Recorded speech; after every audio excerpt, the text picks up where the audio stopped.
Greg, je suis désolé, c'est pas moi, c'est mes abonnés vont me dire de quelle manière qu'ils veulent que je le termine, quoi.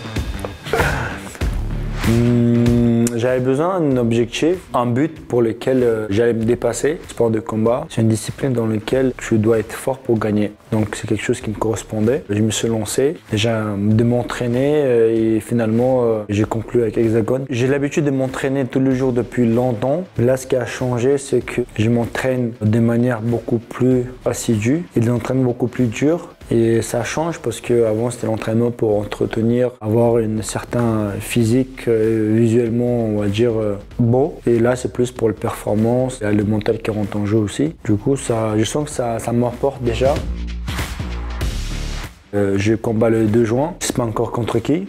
Je ne vais pas m'entraîner plus ou moins par rapport à l'adversaire. Et ensuite, ça sera tour à Greg. L'objectif, c'est gagner mes 2 combats. Par la suite, je vais en voir. Pas vraiment parce que j'ai vu ils étaient où mes points faibles. À ce moment-là, j'étais en train de mener 6-0, 8-0. Il m'a rattrapé sur le fait que j'avais pas vraiment endurance et cardio, on va dire. Mais ce qui me permet aujourd'hui de me dire, avec les conditions physiques que j'avais à cette époque-là, j'étais à 2 points de gagner. Bah là, avec tous les entraînements que je fais, j'espère qu'elle est bien préparée, quoi. Je pense qu'on va découvrir complètement un autre Ibra, rien à voir de ce qu'on a vu dans mes précédents combats. Je pense que les gens vont apprécier et agréablement surpris. Grâce à des Tim Voirin, Daniel Voirin et aussi le fait que j'ai beaucoup tourné avec différentes personnes. Donc ça aussi, ça m'a apporté cette capacité de m'adapter à tout niveau, tout gabarit, percevoir un petit peu ce que je valais en fait. Parce qu'en allant là-bas, c'est des gens que je ne connaissais pas, ils ne me connaissent pas. On va dire de premier abord, de cadeaux à me faire. Je peux voir dans une condition un petit peu hostile pour moi, des gens que je ne connais pas, possibilité de te mettre une patate, ils vont te mettre, voir un peu ce que je valais en fait.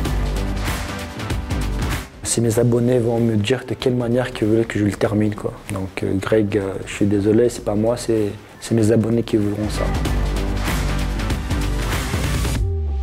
C'est un honneur pour moi d'avoir été l'outil qui a permis à ces gens de vivre de leur passion. Ça me fait plaisir, ça veut dire que j'ai laissé un impact positif dans leur vie.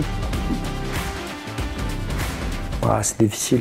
Saladin Parnasse, Benoît Saint-Denis, il y a Imamov qui est très belle boxe. Chacun sa manière sont forts, mais j'arrive pas à le vraiment situer, quoi. C'est des mecs de MMA et vu qu'ils sont en haut niveau, ils sont bons un peu partout, quoi. Et Baki, t'as quelqu'un comme ça en face de toi, déterminé, avec tellement d'entraînement, t'es quand même une certaine pression. Et des gens comme Saladin Parnasse aussi, le mec qui charbonne le plus. Donc quand t'as un mec comme ça en face de toi, soit tu dois le faire dormir, soit tu perds en fait. C'est des machines qui se fatiguent pas en fait. Après, ça dépend. Il y en a qui vont dire Ngannou, les Français, pas Français.